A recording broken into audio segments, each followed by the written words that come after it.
Help! Somebody help! I'm wearing the wrong one. Oh my gosh.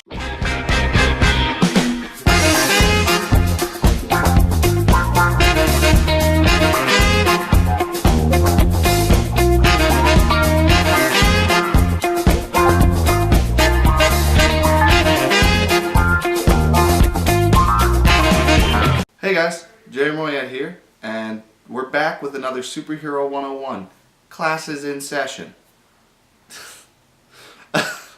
Okay, today we're going to talk about Supergirl, more specifically Kara Zor-el. Supergirl, or Kara Zor-el, first appeared in Action Comics number 252 in May of 1959, so a long time ago. Kara is the biological cousin of Superman, or Kal-El. She was born and raised in Argo City, which is a city on Krypton which survived its destruction, and she stayed there until it was doomed by a meteor shower and she was sent to Earth to be raised by Kal-El. Once on Earth, she moves into Midvale Orphanage and adopts the name Linda Lee before being adopted by the Danvers and changing her name to Linda Lee Danvers. See, this might stick out to you because now in Rebirth and, on TV, they refer to her as Kara Danvers, as her name. Just, it used to be Linda Lee. Now it's Kara. Take your pick. After this, she lives with the Danvers and works on her powers, develops them, and works as Superman's secret weapon until her official debut as Superman's cousin Supergirl in Action Comics 285. But enough about her background. Let's move on to her powers and abilities. This may not surprise you, but her powers are the same as all Kryptonians and Superman, You probably know most of them, but I'll go ahead and give you the rundown just to be safe. She has superhuman strength, superhuman speed, superhuman stamina, invulnerability, flight, super breath, frost breath, X-ray vision, microscopic vision, heat vision, super hearing, and that's it.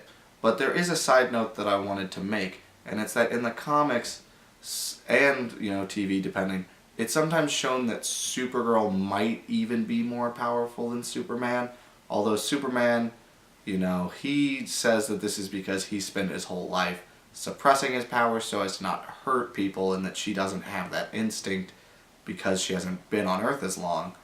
You can take that as you will. Personally, I think that Superman just, using an excuse. I like to think that Supergirl's probably a little bit more powerful because she did have more time on Krypton before Kal-El, but that's up to you. You can choose your own side on that. So with powers also come weaknesses, and I'm sure you guys probably know the first one I'm going to say. Kryptonite, most commonly green kryptonite, although there are other types which do other things, but green kryptonite's the most common, makes her weak, makes her feel ill. In addition to kryptonite, there's also magic, and magic can affect pretty much all Kryptonians. They aren't invulnerable against that. And then there's also red solar energy, so if she's on a planet with a red sun, she'll basically become like a human. It's not permanent, it's until she gets more yellow sun energy back into her.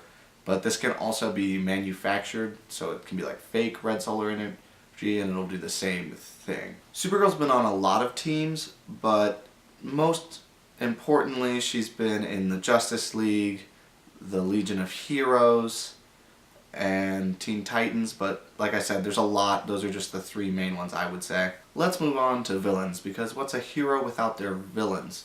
And Supergirl does have villains. They're a bit less known than other characters, but she does have them. The first is Lesla Lar, which is her first serious enemy. She was a Kandorian scientist that was jealous of Supergirl and then becomes her villain. Another villain of Supergirl's is Xenon, an enigmatic being who swears to get vengeance after Supergirl imprisons him in a mystical prison. He not only swears to get the Supergirl that caught him, but any Supergirl, regardless of who they actually are. And he eventually causes the death of Earth-1 Supergirl in the Crisis of Infinite Earths series. The World Killers are a group of aliens programmed to kill worlds by a group of Kryptonian scientists, including Zor-el. And Rain is their leader who has some more personal issues dealing with her origin. And the final group of villains that Supergirl goes up against are the Fatal Five. The Fatal Five are a group of villains that plan to prevent their defeat at the hands of Supergirl by defeating Supergirl in the past. Quite a mouthful. The Fatal Five is made up of the Emerald Empress, Selena, Indigo, Magog, and a Solomon Grundy clone. As far as important storylines go for Supergirl, I would say the only really important one is also, like I said earlier, the Crisis of Infinite Earths, which eventually leads to Supergirl's death in the comics, and she was dead for quite a while after that. And of course her mantle was picked up by various other people. But, other than that, I wouldn't say that there's anything that's that, ridiculous. Maybe you read the DC Rebirth. That's pretty good, but, Well, guys, I think that's all I've got for you. Don't forget to like, comment, subscribe. Let me know who you want to see next on Superhero 101. Other than that, I think that's all I've got. I'll see you next time, guys. Bye.